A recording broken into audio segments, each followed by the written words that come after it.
Is this Bible verse referring to the United States of America?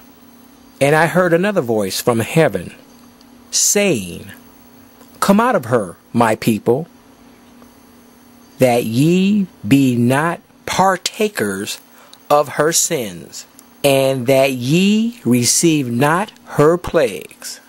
Is this Bible verse referring to the United States of America?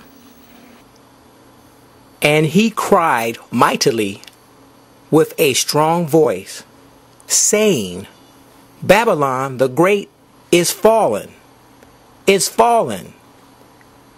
and is become the habitation of devils, and the hold of every foul spirit, and a cage of every unclean and hateful bird.